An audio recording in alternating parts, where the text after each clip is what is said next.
당시 공자인데 고대 노예제.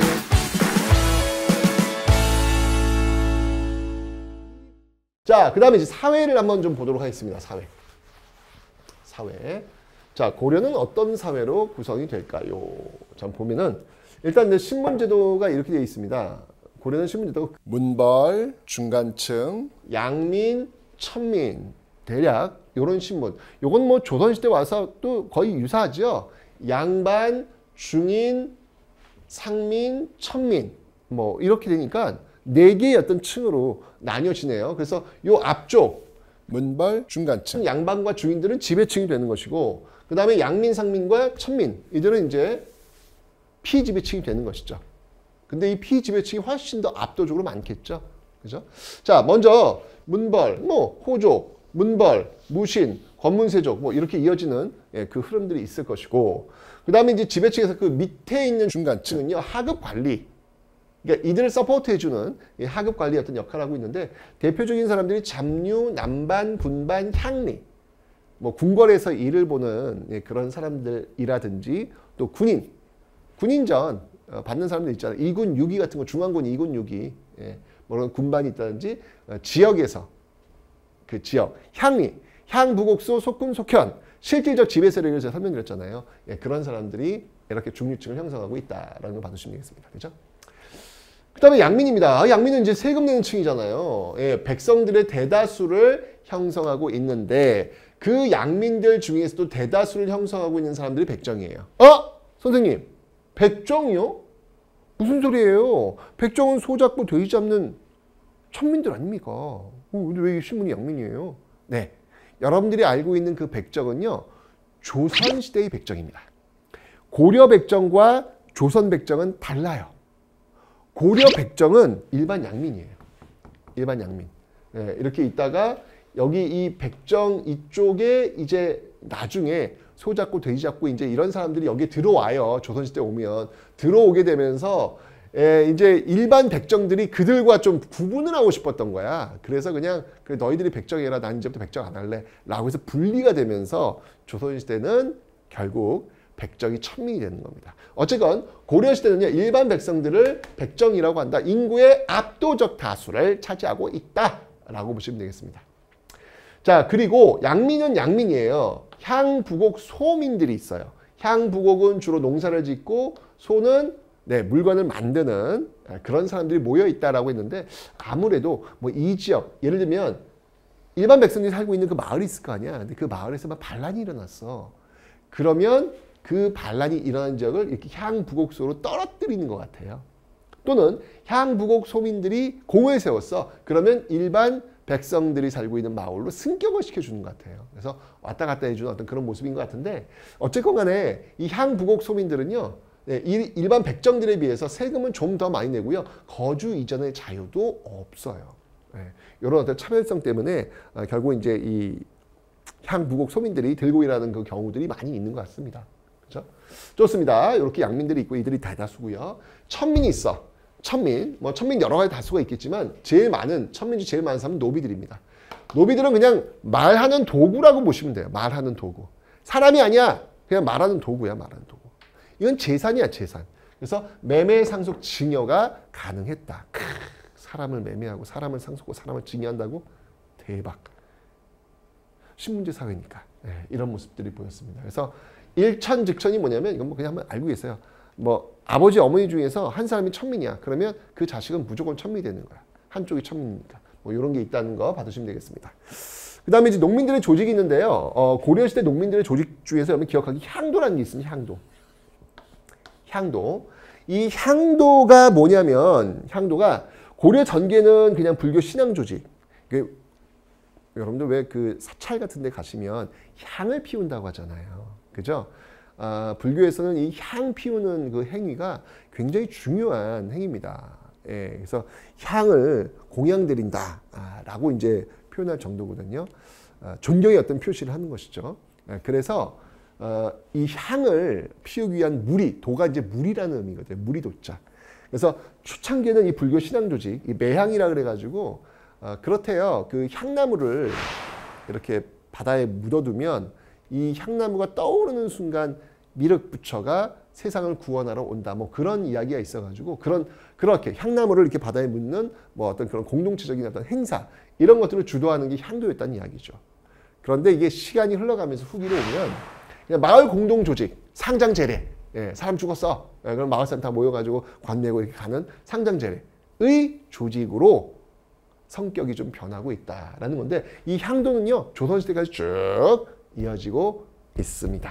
향 피우는 무리, 그래서 향 피우는 무리 불교 조직에서 마을 공동체 조직으로 바뀌고 있는 모습들을 봐주시면 되겠습니다. 됐죠?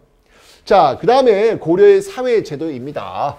고려의 사회제도 보시면 알겠지만 이거 다 했던 거예요. 흑창이라는 거 있다. 여기 흑창이 나중에 의창으로 바뀐다. 어느 왕 때? 성종 때. 아이고 성종이 일한 거 많네. 그죠? 성종 때 바뀐다. 그리고 고려에는요 제위보라는 게 있어요. 보는 뭐냐면 일종의 사람들이 기금을 형성해. 요즘도 왜 그 영화 이렇게 한 편 보면 무슨 뭐 기금이 있는데 그 일부는 거기 가서 그 예술인들한테 지원되는 그런 모습들이 있잖아요. 똑같아요. 이 제위보, 그러니까 보가 제위보만 있는 게 아니야. 보가 붙는 게 굉장히 많아. 그러니까 그 특징, 제위보는 빈민 구유를 위해서 기금을 형성하는 거예요. 이런 굉장히 보들이 많이 있는데 어떤 목적에 의해 가지고 만든 보냐. 이게 이제 고려의 특징이다라고 보시면 되겠습니다. 그리고 병원들, 동서대비원, 혜민국, 뭐 병원이나 약국 같은 거죠. 동서대비원, 혜민국 다 뭐 동쪽과 서쪽에 있는 대비 큰 자비를 베푸는 곳, 혜민국, 백성들에게 은혜를 베푸는 곳, 뭐 이런 어떤 의미로 약국, 병원들이 이렇게 쓰였네요. 그 다음에 급한 일이 벌어졌을 때 그걸 구제해주는 임시기구, 구급도감, 이건 뭐 119 뭐 이런 거 떠올리시면 되겠습니다. 구제도감, 구급도감, 이런 빈민구일기구들이 있다. 그 다음에 법률은요, 당나라 법과 관습법이 있는데 관습법이 더 강력했어요. 그냥 그 마을에서 이제까지 관습적으로 행했던 그거에 따라서 그냥 그 질서가 움직이는 거야. 그래서 태장도유사, 뭐 어떤 그 법의 종류들이 되겠습니다. 네. 태, 이렇게 때리는 거죠. 장, 이것도 이제 이건 더 굵은 거로 때리는 거고, 도는 이제 감옥에 가는 거고, 유는 유배 보내는 거고, 사는 죽이는 거예요. 뭐 이런 어떤 그 법률들이 있었다. 가족 제도를 보면요, 요거 좀 기억해 주세요. 이게 조선 후기와 결정적으로 다른 건데, 가정 내 여성의 지위가 상당히 높았어요. 좀 다른 말로 이야기한다면 가정 내에서는요 남성과 여성의 지위가 거의 비슷했다라고 보시면 돼요. 거의 비슷했다고 보시면 됩니다. 그래서 재산 상속도 여러분들 아들, 딸 구분하지 않고 똑같이 나눠줬습니다. 이게 당연하다고요? 아니요. 우리나라 민법, 대한민국 민법도요 아들, 딸 똑같이 균분 상속 지금 되고 있는데 이거 언제부터냐면 1990년도 민법 개정되면서부터예요. 그 이전까지는요 장남이 좀 더 많이 받는 그런 법 구조가 만들어지고 있었습니다. 굉장히 조선 후기틱한 그런 모습들이 야, 이 1990년 민법이 바뀌기 전까지 있었다니까. 그러니까 우리가 얼마나 조선 사회에 살고 있었던 거예요. 어찌 보면 우리는 지금 다시 고려시대로 돌아가고 있는 것은 아닐까라는 생각이 듭니다. 그래서 균분상속, 여러분들 꼭 알고 계세요. 지금 혹시 부모님 돌아가서 재산이 남았어. 이거는 무조건 아들, 딸 똑같이 n분의 1입니다. 아셨죠? 그 다음에 이제 그러니까 당연히 이런 거야. 재산을 똑같이 나눠 가졌어. 그러면 뭐야? 윤행봉사. 아니 딸도 당연히 제사 지내야지. 그건 또 맞는 것 같아. 지금 민법에 의해서 아들, 딸 구분하지 않고 재산을 똑같이 나눠. 그러면 아들도 제사를 한번 지내고 그 다음은 딸도 한번 제사를 지내고 그게 맞지 않나? 왜 아직까지는 제사를 장남, 아들 위주로 지내지? 이것도 역시 마찬가지로 조선 후기틱한 이게 아직 혼재되어 있는 것 같아요. 보니까. 그죠? 어쨌건 민법적으로 지금 제사를 좀 똑같이 나눈다면은 상식적으로는 올해는 아들, 그 다음에는 딸 뭐 이런 식으로 바꿔가야 되지 않을까? 그러니까 당연히 설이나 추석 때도 뭐 남편 집에 먼저 가는 게 아니라 이번에는 딸이 제사를 지내니까 딸 집에 먼저 오고 이게 좀 자연스럽게 좀 만들어져야 되지 않을까라는 생각이 좀 드네요. 어쨌건 여기 이제 고려시대 어떤 그 모습이었다라는 거 봐두시면 되겠습니다. 그러니까 당연히 이게 외가 쪽도 음서가 가능한 거예요. 그러니까 친가 외가를 나누는데 이 당시에는 외할아버지, 친할아버지 뭐 이런 용어 자체가 고려시대에 익숙하지가 않아요. 친가와 외가를 나눈다고? 그냥 그런 의미 자체가 존재하지 않는 거야.